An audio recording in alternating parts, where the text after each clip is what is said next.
오늘 본문은 예수님의 사역의 마지막 단락의 시작입니다. 마태복음이 28장까지 있는데 26장부터 28장까지가 주님의 사역에 대한 마지막 아주 중요한 클라이막스로 나아가는 이러한 장면이 됩니다. 6월절을 이틀 앞둔 시점, 그러니까 수요일이 되겠죠. 고난주간의 수요일, 이때의 상황을 우리가 본문을 통해서 방금 전에 읽었지만 상황이 매우 긴박하게 돌아가고 있었습니다. 주님은 제자들에게 마지막으로 십자가의 죽음을 예고하셨고요, 대제사장과 장로들은 주님을 체포할 음모를 꾸밉니다. 즉 그들의 증오와 분노가 극에 달하게 되었다라는 것입니다. 그런데 마태는 이 참 긴박한 상황과 또한 분노에 대한 이런 부분이 나오는 이 시점에서 아주 대조적인 아름다운 헌신의 이야기를 기록하고 있습니다. 이 헌신을 통해서요, 주님께서 나아가시는 그 방향을 선명하게 보여주고 있고, 또한 주님께서 그 길을 거침없이 나아가고 있음을 우리 가운데 확인시켜 줍니다. 그렇다면 주님이 받으시는 헌신의 기쁨은 무엇일까요? 두 가지의 메시지를 함께 살피겠습니다. 첫 번째는 주를 위한 사랑의 동기를 품으라는 것입니다. 우리 함께 따라합니다. 주를 위한 사랑의 동기를 품읍시다. 자, 여러분이 행하는 모든 그 헌신이 사랑의 동기로부터 나와야 합니다. 그러한 믿음, 그러한 신앙을 오늘 본문에서 우리 가운데 보여주는데요, 예수님은 베다니로 가십니다. 이 베다니라는 동네는 예루살렘과 가까이 있고요, 또 예수님께서 자주 들리셨던 이러한 동네가 바로 베다니입니다. 이곳에 가셔서 나병 환자 시몬의 집에 머무시며 저녁 식사를 하셨습니다. 시몬은 이전에 나병 환자였는데 예수님의 치유를 받아서 온전케 된 인물로 추정이 됩니다. 이때에 주님과 제자들이 함께 식사를 나누고 있는 이때에 놀라운 일이 벌어집니다. 오늘 본문 7절을 우리 다 같이 함께 읽도록 합니다. 한 여자가 매우 귀한 향유 한 옥합을 가지고 나와서, 아멘. 자, 이 여인은 누굴까요? 사도 요한이 이 여인에 대한 기록을 정확하게 우리 가운데 보여주고 있는데 나사로의 여동생 마리아입니다. 자, 우리 요한복음 12장 읽어봅니다. 2절 3절 말씀 다 같이 함께 읽도록 합니다. 거기서 예수를 위하여 잔치할새 마르다는 일하고 나사로는 예수와 함께 앉은 자 중에 있더라. 마리아는 지극히 비싼 향유 곧 순전한 나드 한 근을 가져다가 예수의 발에 붓고 자기의 머리털로 그의 발을 닦으니 향유 냄새가 집에 가득하더라. 아멘. 그렇습니다. 이 마리아가 식사하고 계시는 예수님께로 나아옵니다. 그리고 매우 귀한 향유 한 옥합을 가지고 와서 예수님의 머리에 또한 예수님의 발에 붓는 것을 우리는 볼 수 있습니다. 이 향유는 약 300데나리온 정도의 값어치가 있었다라고 합니다. 여러분, 1데나리온이 노동자의 하루 품삯이라고 말씀드렸죠. 그러므로 300데나리온은 노동자가 약 1년 동안 열심히 일해야만 벌 수 있는 아주 정말 비싼, 굉장히 귀한 이러한 향유였음을 우리는 알 수가 있습니다. 이때에 일부 제자들이 이 아름다운, 여러분, 향유에서 나오는 그 향기가 얼마나 성경이 기록하잖아요. 집안에 가득하였더라.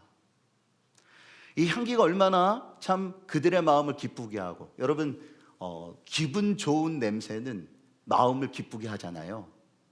이러한 기쁨의 이 순간에, 향기가 가득한 이 순간에 일부의 제자들은요 과잉 반응을 합니다. 오늘 본문에 읽는데요 8절 9절 말씀을 다 같이 함께 읽겠습니다. 제자들이 보고 분개하여 이르되 무슨 의도로 이것을 허비하느냐? 이것을 비싼 값에 팔아 가난한 자들에게 줄 수 있었겠도다 하거늘. 아멘. 그렇습니다. 그들이 화를 냅니다. 그리고 이렇게 말을 합니다. 무슨 의도로 이 값비싼 향유를 허비하느냐? 이것을 팔아서 가난한 사람들에게 나누어 주었다라면 더 좋지 않았겠느냐? 여러분 어떻습니까?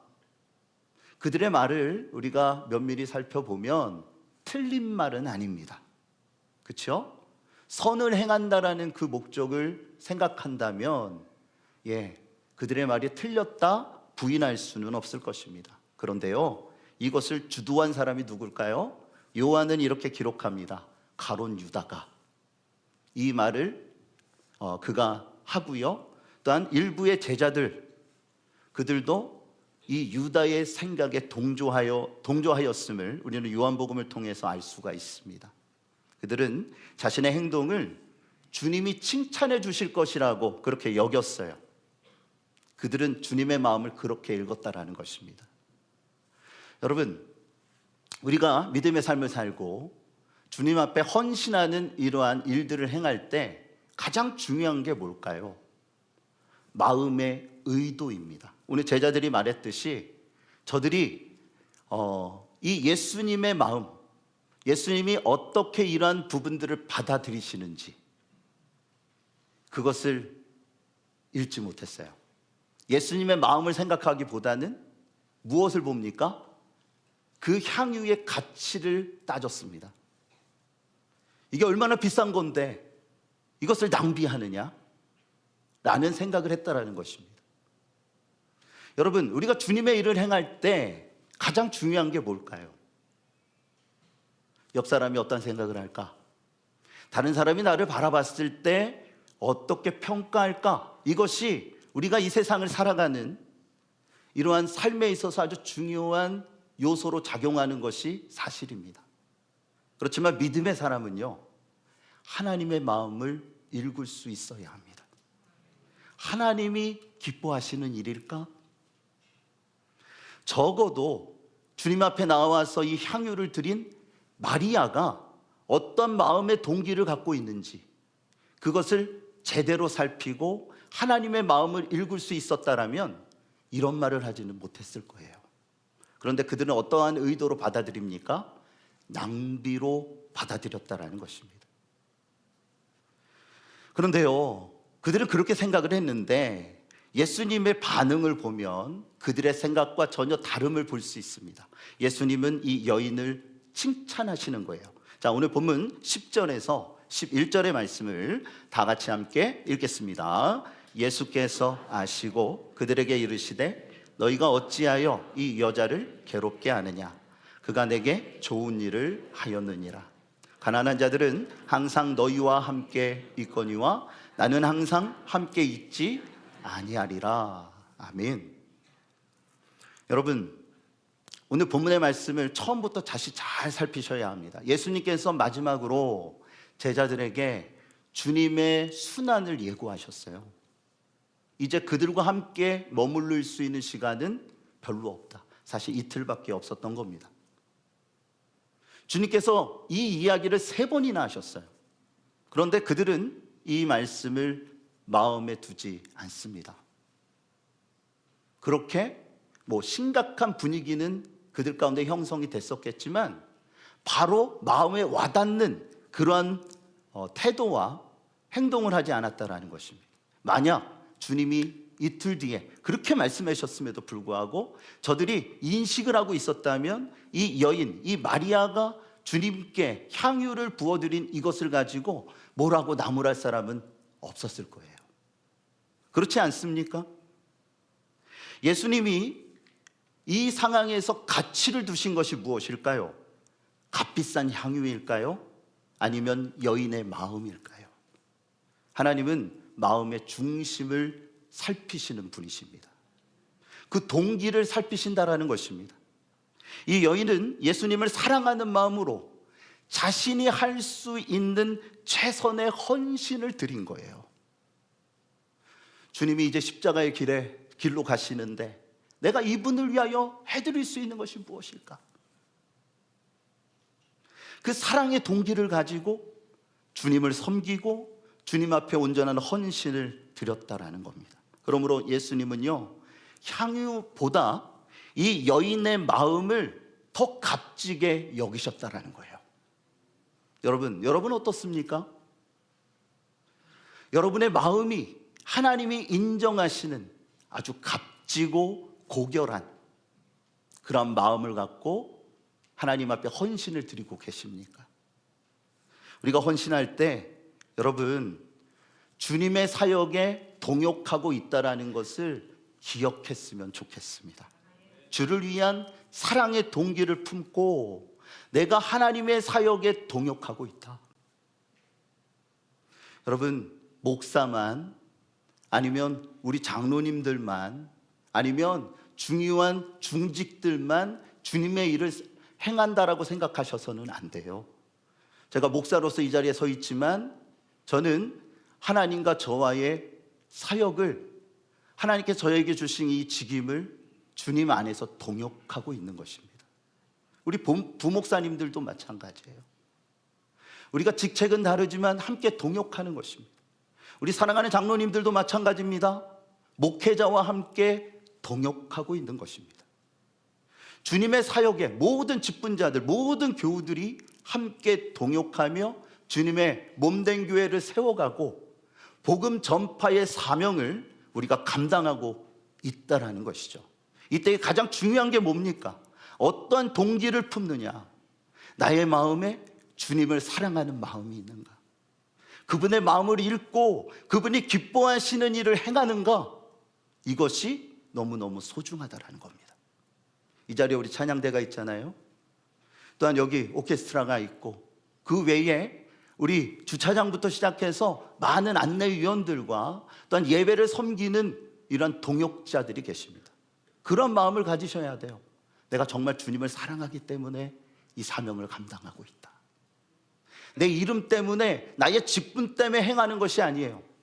하나님을 사랑하기 때문에, 하나님께서 주신 이 직분 또한 귀하다라는 그런 마음을 갖고 믿음 안에서, 때로는 힘들고 때로는 어려울 수 있습니다.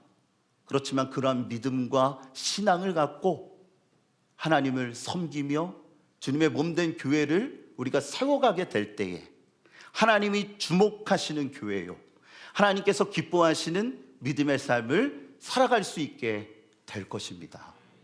여러분의 마음은 어떠합니까? 절대로 주님의 일을 불평불만하지 마세요. 대개는 주님의 일에 대한 것보다는 상황을 놓고 불평불만할 때가 많습니다. 광야의 그 백성들의 모습을 보십시오. 물이 없어서, 야채와 고기가 먹고 싶어서, 여러 가지의 상황과 이런 환경 때문에 하나님을, 마음은 알아요. 지식적으로 알아요. 하나님을 섬기고 하나님께 영광 돌려야지. 그것을 알매도 불구하고 나의 감정이 앞서고 나의 욕구가 앞서는, 그러므로 불평하고 불만하는 이러한 모습은 아닙니까? 여러분, 주님을 바라보면서 하나님을 진정으로 사랑하고 주께서 우리에게 주신 그 사명을 감당하실 수 있는 저와 여러분들이 되어주시기를 주님의 이름으로 축복합니다.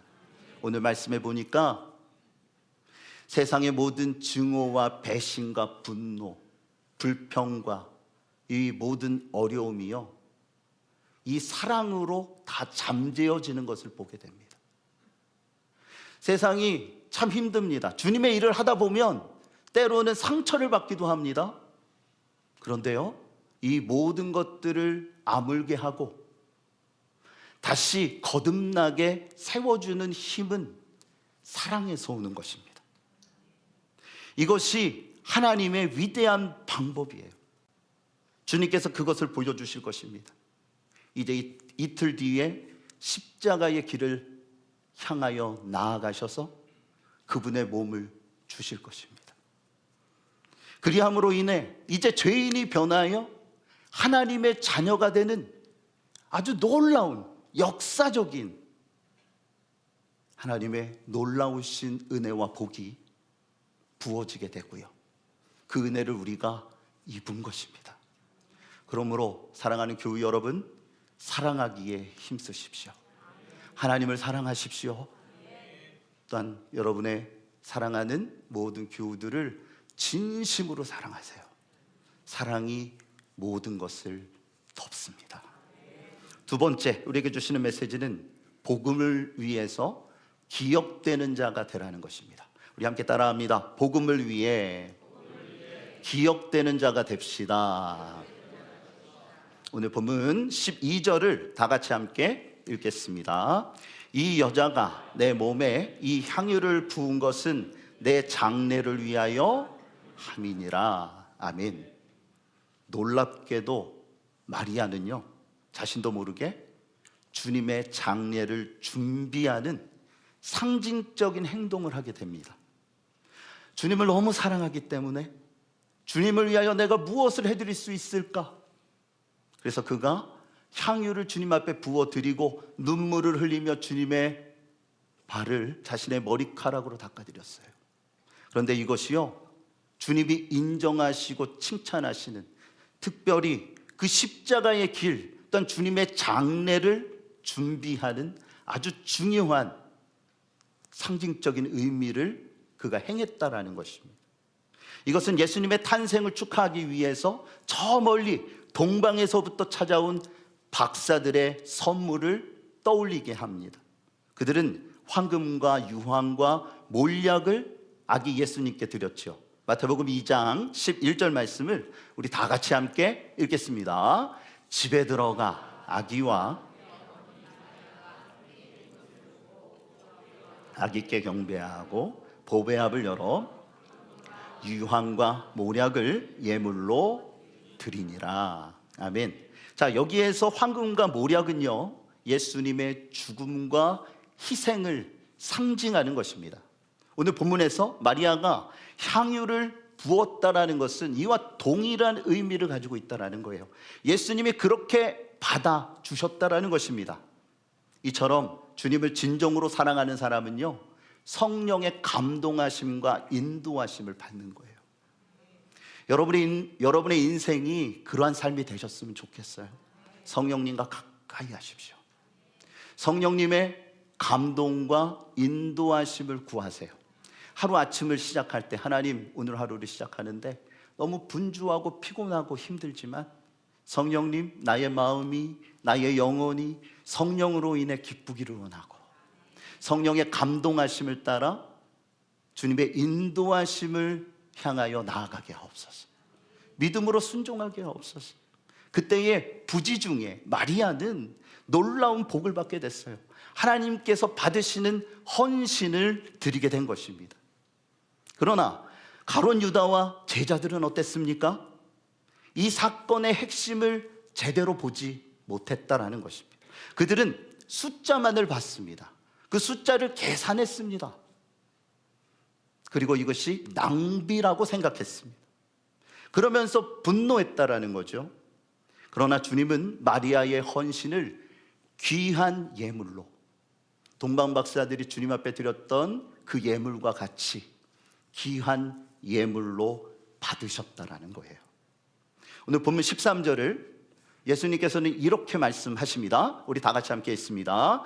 내가 진실로 너희에게 이르노니 온 천하에 어디서든지 이 복음이 전파되는 곳에서는 이 여자가 행한 일도 말하여 그를 기억하리라 하시니라. 아멘. 여러분, 마리아의 헌신은 복음이 전파되는 그러한 곳이라면 어디서든지 칭찬을 받게 되었습니다. 즉, 복음을 위해서 기억되는 자가 됐다라는 거예요. 복음을 위하여 기억되는 자, 이것만큼의 큰 기쁨과 영광이 어디에 있겠습니까? 우리는 이러한 모습을 통해서 하나님을 바라보며 믿음의 삶을 살아야 함을 다시 한번 다짐하게 됩니다. 여러분, 마리아와 같은 헌신, 마리아와 같은 믿음의 삶을 살아가시기를 주님의 이름으로 축복합니다. 신약 성서에서 초대교회 중에 이러한 참 모범된 모습을, 복음을 위하여 기억되는 아름다운 모습을 보여준 교회가 있습니다.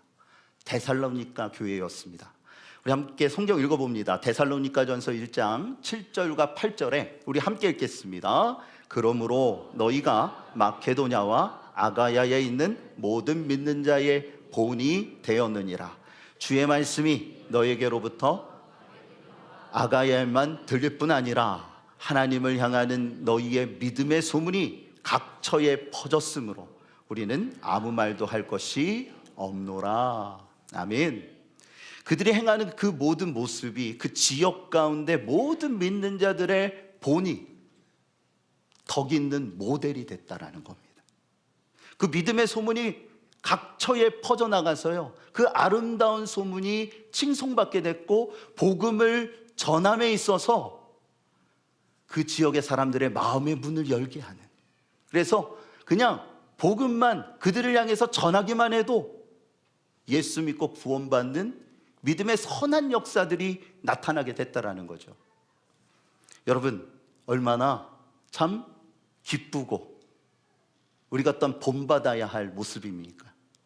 바울은 데살로니가 교회를 칭찬하고 그들의 헌신을 인정해 줍니다. 마찬가지예요. 우리 교회가 이 지역 가운데 어떠한 교회의 이미지를 갖고 있느냐, 너무너무 중요합니다.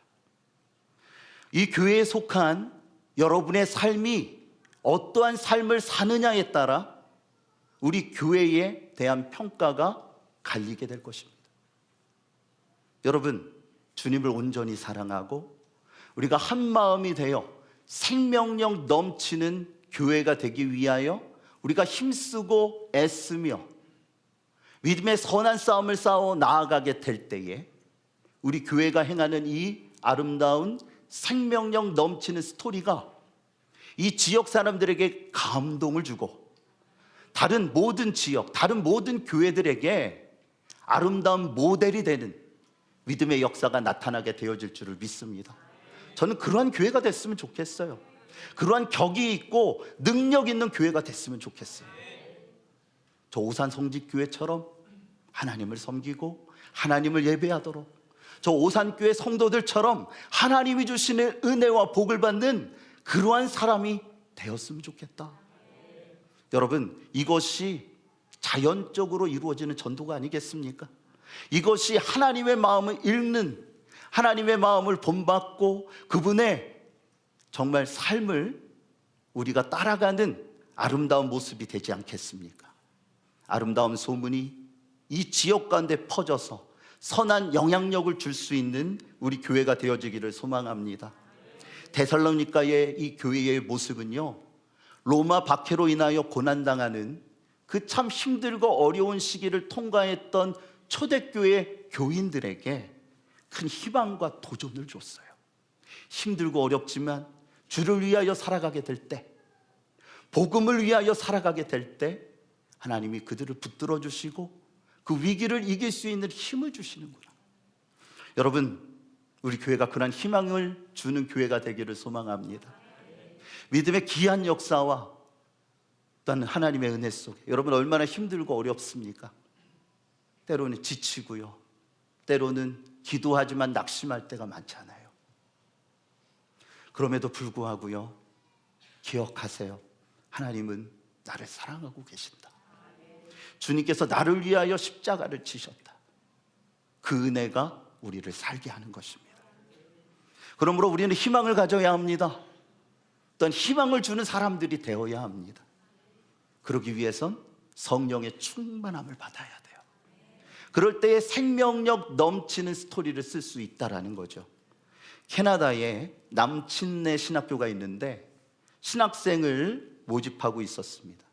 이 일을 맡은 사람은 랜디 본드라라는 이러한 사람이었는데요, 어느 날 한 지방의 고등학교에 40여 명 정도의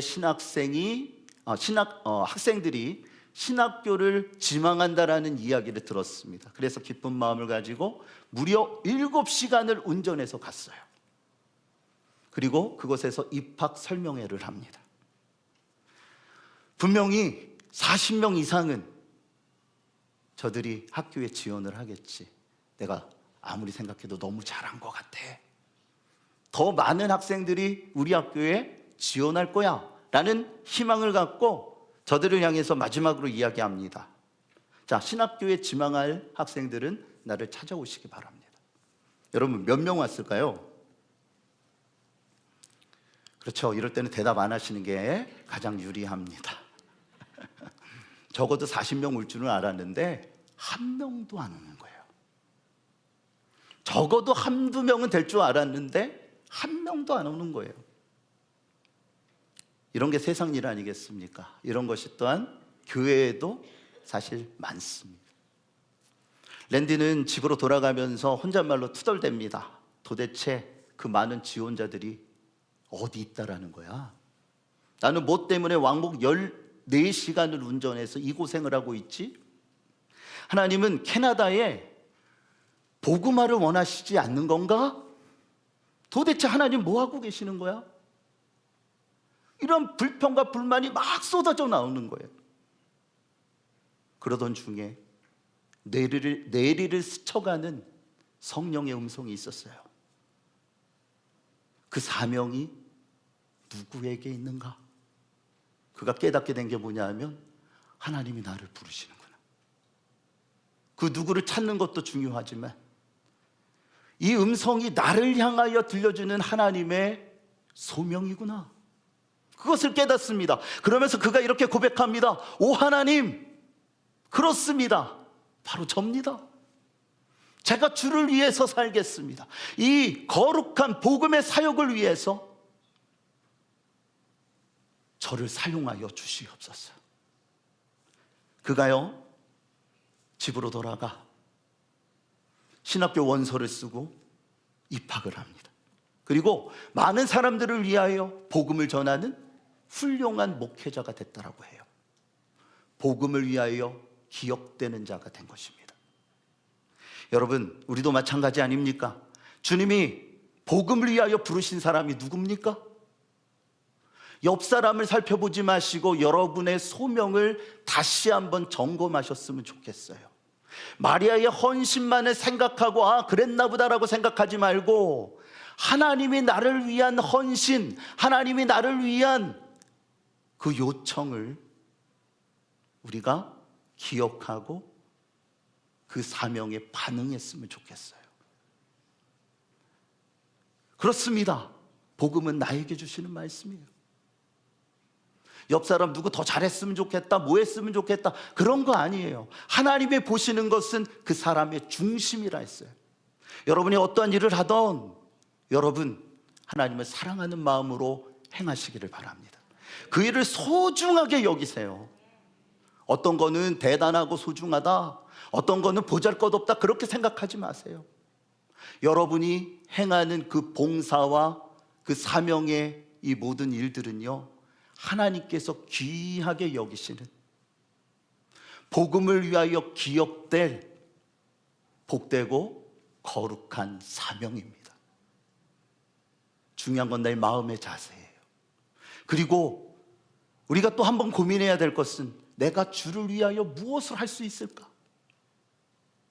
어떻게 하면 하나님을 기쁘시게 해드릴 수 있을까? 어떻게 하면 복음을 위하여 내가 쓰임받을 수 있을까를 고민하셨으면 좋겠어요. 이 시간 이 메시지를 들으시는 우리 사랑하는 모든 교우들이, 온라인을 통하여 이 메시지를 들으시는 모든 교우들이, 하나님이 나에게 원하시는 것은 무엇일까? 그것을 고민하고 여러분 무엇보다 성령의 도우심을 구하셨으면 좋겠어요. 나의 결단은 잠깐일 때가 너무 많아요. 그렇지만 성령님 이것을 일깨워 주십시오. 성령님 이것에 대한 확신을 갖게 해 주십시오. 성령님 이것에 대한 모든 상황과 환경을 조성시켜 주시고 주를 위하여 쓰임받고 복음을 위하여 기억되는 나의 인생, 나의 가정, 나의 가문, 우리 교회가 되게 하여 주시옵소서. 우리 교회가 되게 하여 주시옵소서. 헌신 안 하시려고 하나 봐요. 여러분, 그러한 마음, 이 세상의 모든 직업은 리타이어, 퇴직이 있습니다. 은퇴가 있어요. 그렇지만 주님을 향한 헌신은 저 천성에 이르는 그날까지 은퇴란 없는 것입니다. 복음 전파와 주를 향한 그 헌신, 내가 힘이 닿는 그날까지 주를 위하여 쓰임받게 하여 주시옵소서. 그 믿음과 그 신앙으로 주 앞에 온전히 영광 올려드리는 성령 충만한 여러분의 인생이 되어주시기를 우리 주 예수 그리스도의 이름으로 축복합니다.